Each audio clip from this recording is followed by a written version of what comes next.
अब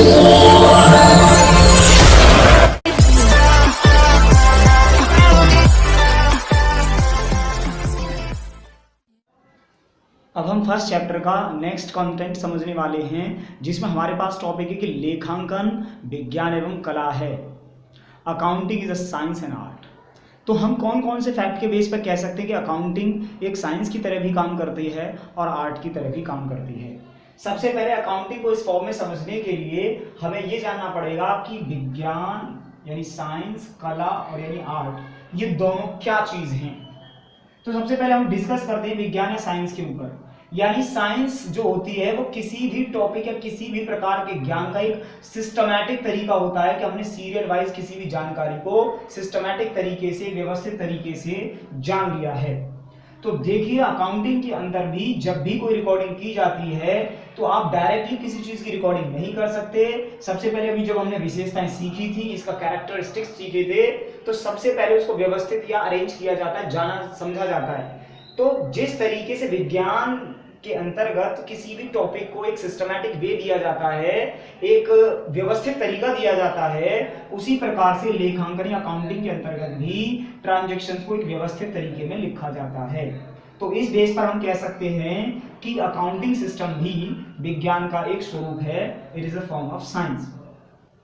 दूसरा फैक्ट पर डिस्कस करते हैं नियम एवं सिद्धांत। जिस प्रकार से विज्ञान या साइंस के अंतर्गत किसी भी टॉपिक को एक्सप्लेन करने के लिए या किसी भी बात को सिद्ध करने के लिए या आगे समझाने के लिए हमें नियम एवं सिद्धांतों की आवश्यकता पड़ती है, या जो भी लेन देन किए जाते हैं उनमें नियमों की आवश्यकता पड़ती है। इसी प्रकार से लेखांकन या अकाउंटिंग सिस्टम के अंतर्गत भी बहुत सारे नियम या रूल रेगुलेशन का पालन करना पड़ता है। इसी प्रकार से हम कह सकते हैं कि लेखांकन विज्ञान की तरह काम करता है। तो इन दो फैक्टरों से ये पता चलता है कि इसमें व्यवस्थित ज्ञान होता है, इसीलिए अकाउंटिंग को साइंस मानते हैं। इसमें नियम सिद्धांत होते हैं, इसीलिए लेखांकन या अकाउंटिंग को मतलब साइंस माना जाता है। इसके बाद हम दूसरे फैक्ट पर डिस्कस करते हैं कि अकाउंटिंग जो कला कैसे है, आर्ट कैसे है। कला का पहला सबसे पहले पॉइंट समझ लीजिए, क्या होता है, जो भी ज्ञान है वो उसका हमने क्या क्या अनुभव किया है अपनी रियल लाइफ में, वो सब पहले जाना जाता है। तो सबसे पहले इस अकाउंटिंग जो है वो हिसाब किताब रखना है। तो ये हमने अपनी रियल लाइफ में कैसे अनुभव किया है, उसमें क्या क्या प्रॉब्लम्स आती हैं, उनको लिखने में, समझने में क्या क्या दिक्कतें आती है, अपने अनुभव से हमने इसमें जाना है।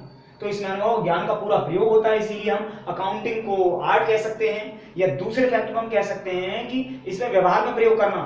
जब ये जानकारी या ज्ञान हमें इस चीज का हो जाता है कि हमें इसका प्रयोग कैसे करना है, तो हम रियल लाइफ में भी इसका प्रयोग करते हैं। रियल लाइफ में जो हम कंपनी ऑपरेट करते हैं, कंपनियों को चलाते हैं, व्यवसाय को चलाते हैं, तो उसमें लेखा जोखा प्रॉपर तरीके से किया जाता है।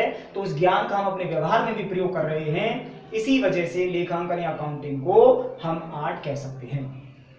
तो फाइनली आप समझिए, देखिए, साइंस को प्रूव करने के लिए ये एक सिस्टमैटिक नॉलेज की फॉर्म होनी चाहिए और रूल एंड रेगुलेशन प्रिंसिपल पर बेस्ड होता है, इसीलिए अकाउंटिंग सिस्टम को एक साइंस की फॉर्म में माना जाता है। और इसके अलावा इसे कला या आर्ट के फॉर्म में माने तो जो हमने अपनी जिंदगी में ज्ञान या अनुभव, कैलकुलेशन या हिसाब किताब रखने को सीखा है, वो अप्लाई किया जाता है। फिर हमने जो चीज या ज्ञान अनुभव कर लिया है उसे हम रियल लाइफ में या अपनी प्रैक्टिकल लाइफ में कंपनी चलाने के रूप में प्रयोग करते हैं, इसीलिए इसे कला के फॉर्म में भी माना जाता है।